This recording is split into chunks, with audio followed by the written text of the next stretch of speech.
Hi everybody, it's Willow from Willow Mystical. I am getting ready to kick off a series of making herbal incense for my store in Homosassa and for my Etsy store as well. And in lieu of doing that, I wanted to jump on here and do a refresh video of using your cauldron properly and cauldron safety. First, let's talk about the cauldron itself. A good cauldron is going to be made of cast iron. It's not going to be made of steel or thin aluminum. You want one that is made of cast iron, and you want it to have a good weight, such as this one.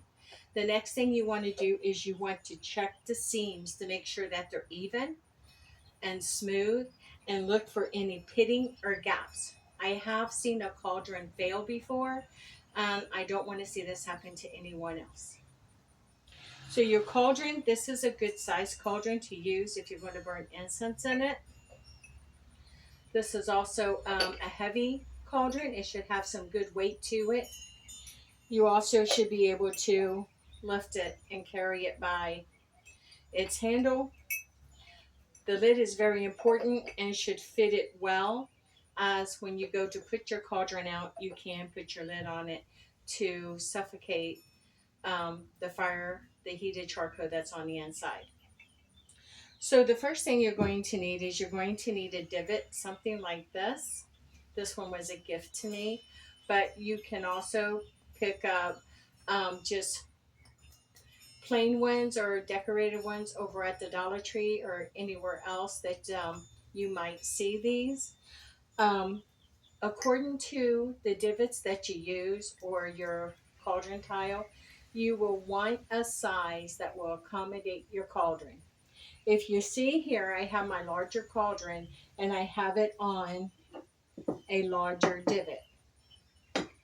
You would not use that size of a cauldron on a divot this size. So the first thing, and it's always nice if it has a cork or something on the back to help absorb extra heat, because that's what this is going to do. This is going to absorb heat from the legs on the cauldron. The next thing you want to do is make sure your cauldron is setting steady and sturdy right on the divot. And the divot is, laying flat. It's not being unbalanced. Next, you're going to use sand. You can use colored sand or any sand you like, but you definitely do need to use sand. Sand helps to distribute the heat evenly and pulls it away from the cauldron itself. So in this side of a cauldron, you're going to use 2 tablespoons. In this side, I use 4 to 6. So we're going to put in 2 tablespoons of sand. And you can use your sand in here a few times before you go and start changing it out. So then you want to even that out. You want to make sure it's evened out, such as that. Then you're going to use charcoal rounds. I use Swift Light. I like the way that they catch. They have, I believe, saltpeter in them, so they catch really, really quickly. And you will see as they light, they sparkle going across. Now, when you choose your charcoal, you do not want to hold this in your hand because, again, charcoals get hot really, really quickly. They can also burst and crack, and they can burn you pretty badly.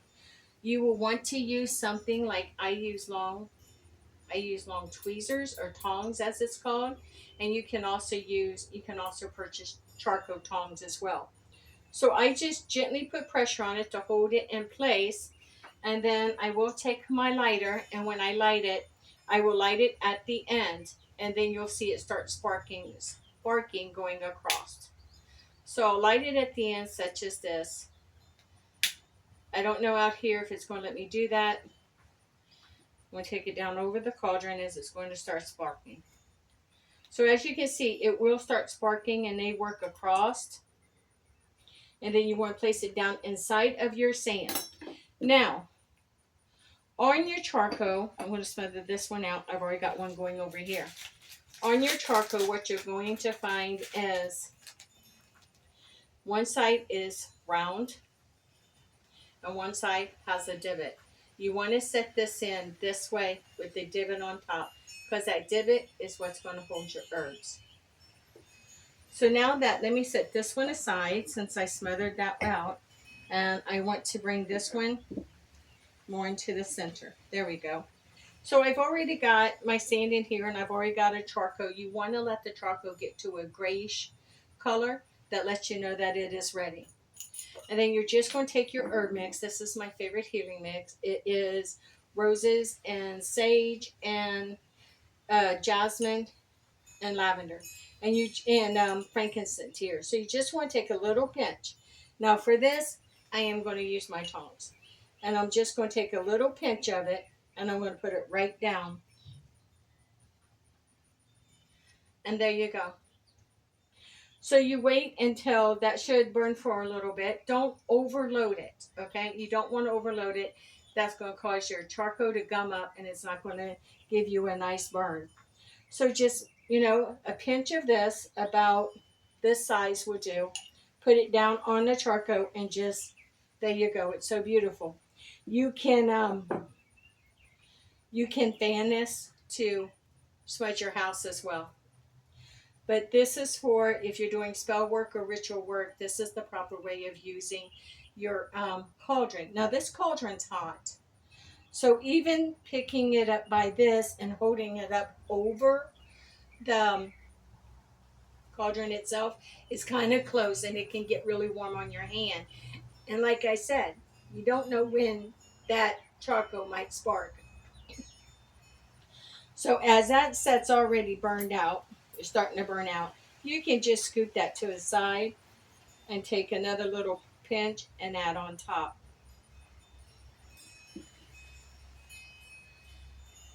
And that will never take water and pour into your cauldron. It will rust your cauldron. And it could also cause minor cracks because you're cooling it too quickly that you don't see, that when it heats back up, they can widen and the cauldron can bust apart. A minor explosion to cause it to break apart. I have actually seen this happen. That's the reason why I stress the safety of using your cauldron. When you are finished with your cauldron, you can just let it burn out naturally, but never leave it unattended. I like to take the lid and place back on it securely, and this is going to suffocate it. You can also beforehand take some sand and sprinkle on that charcoal, burying it, and then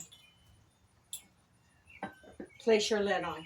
Now you want to leave this sitting somewhere that's away from kids, that are away from pets, that it is not in an area that can catch something else on fire or that can come in contact with something that can easily be flammable.